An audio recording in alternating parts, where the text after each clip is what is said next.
Hello, I am Jada Ingleton with the Washington Informer, here with a very special guest on behalf of the Washington National Opera. Hi, I'm Chauncey Packer. Pleasure to be with you. Awesome, Chauncey. Why don't you tell our audience what we are talking about today? We are talking about the Washington National Opera's production of The Crucible.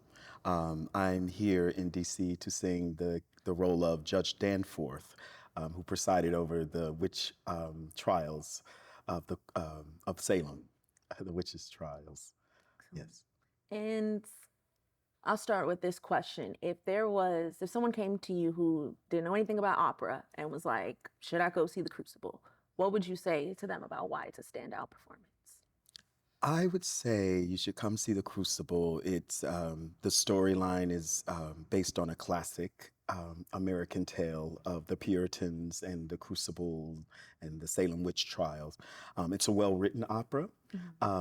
I think people should come see it because it has so much to say, as most masterpieces have so much to say about our society today and the time that we're living in, how things could get out of control with mass hysteria, also how we judge each other and throw each other under the bus here and there for maybe greed or money. It just has a lot to say about our human existence and how we interact with each other as people. I think it's also great to come see this production because Francesca has a lot of vision in her casting.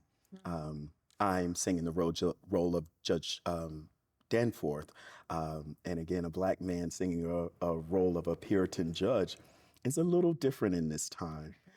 So I'm very pleased to have the opportunity as an actor to really go into this character and just say something as an actor, as a Black man who lives in a different shoe. So I think it's a really interesting production. A lot of young, talented people, and again, sort of a diverse casting of actors and singers. So it's a really wonderful production. A lot of drama. Love that. That would get me. And you see, it also commentates on intangible things that we don't talk about a lot these days, as integrity and responsibility and loyalty to your family and different other things. So it has a lot to say in this piece, that from just seeing the storytelling, you can glean what you will and have the discussions and questions that you would like to talk about. It has a lot to say. And have you ever played a character like this before? I have not. It's a little different. He's in authority, and two, the character's based on a real man, Thomas Danforth, who was a judge and also a deputy governor in Massachusetts. So he wasn't quite as cruel and authoritatively ruling as this character. This character is sort of a conglomeration of George Hawthorne, who presided mainly over the witch trials and the executions of the witches. But Arthur Miller combined him into this character of Judge Danforth. So it's very different to play that authoritative role that way and preside over so many people's lives. And I always say when I play characters who come off as the villain, who are the villain in the storytelling, I have to play them in a truth from their own person. And in himself, he feels he has a job to do. He's presiding over judgment and justice. But he feels he needs proof. He gives people opportunities to argue against their accusations. So it's really interesting. I have played a judge before, but this is a different type of judge. Right. And so playing judges, I try to think that way, like this is a person, and most characters, they have intention and they want something, or they have a job to do in the storytelling. So I try to play it from that in earnest, but yet be a part of the real storytelling. Exactly. So the main characters get all the empathy that is due them.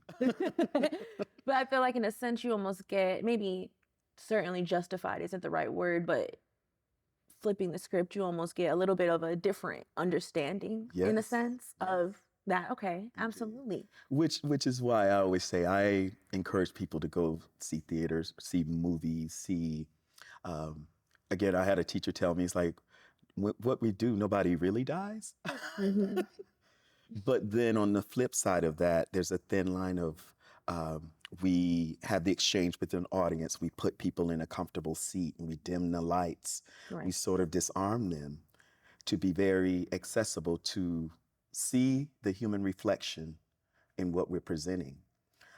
So it is very important as humans that we see representation as a reflection. We also see others in that presentation, in that viewing. So I think it is so important that we get it right Hmm. in a genuine, honest telling. That's always my job. Hmm. Is like, no, nobody dies, but ooh, I got to get it right as if I'm gonna die. If I don't tell this man in an earnest until it's telling. And I have to mention, Chauncey, you're very soft spoken, but you're an opera singer. And I'm like, I can only imagine the difference, like hearing you talk in a conversation and then seeing you on stage is like, whoa. Well, tell me a little bit about your relationship to opera, especially as a Black man. I feel like we don't talk about opera in the Black community or even see it enough. Yes, I first was introduced to opera in grad school, actually. I grew up Pentecostal in the South, a little boy, little Black boy running around the woods in Hmm. Alabama, and grew up doing music and singing in church. I played keyboard, I did the choirs, all that. So I loved singing, and my family is a musical family. And I always remember those church teachings, how my mother taught us respect.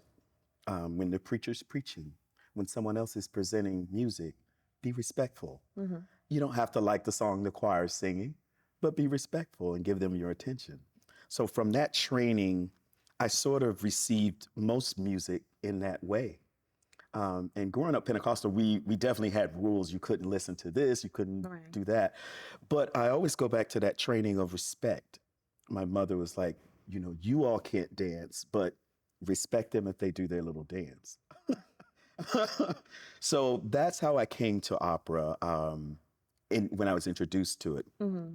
I had a scholarship I entered college as an engineering major, but a friend of mine that I used to ride to school with at the time had a scholarship in the choir.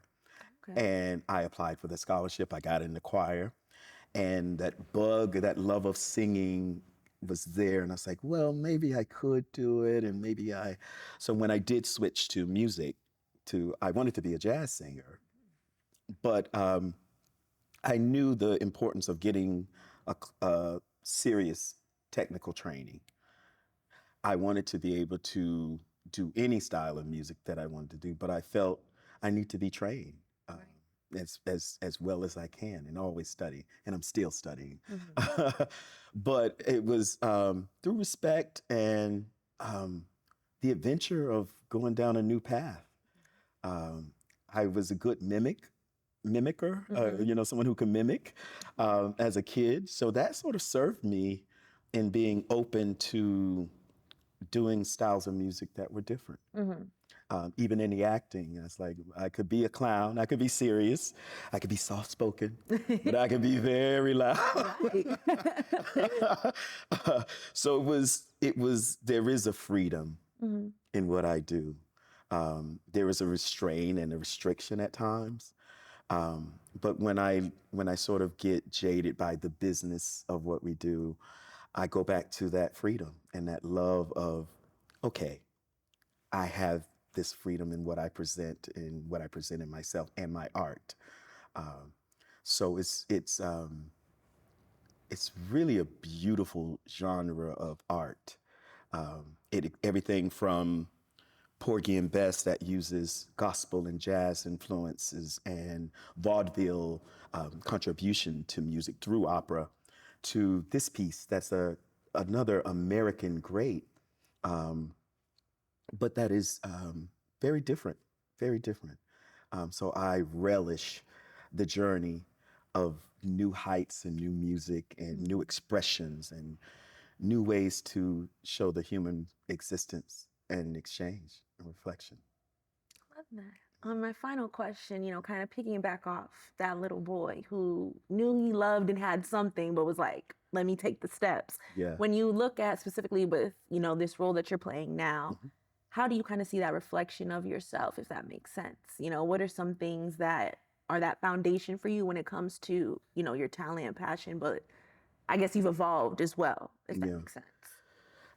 It's interesting. We were doing this scene where the girls come before me to give their testimony or to argue against accusations. And one of the girls came and she had this look in her eye, and I remember being a kid and looking at authoritative figures and thinking, do they hear me? Do they even see me? Which was an interesting moment in the rehearsal. And again, I wanted to make sure I'm playing the moment at the time. So it sort of informed me playing a judge. And I let it re-inform me. It's like, okay, he should be paying attention. He should be listening to everything. So when I think about that little boy, I think about who heard me, who saw me sing and go, come this way. A lot of people did. So it's interesting to think about my destiny and where and again, to be in this authoritative role and different things. But I still understand the human existence and living from that little boy to here.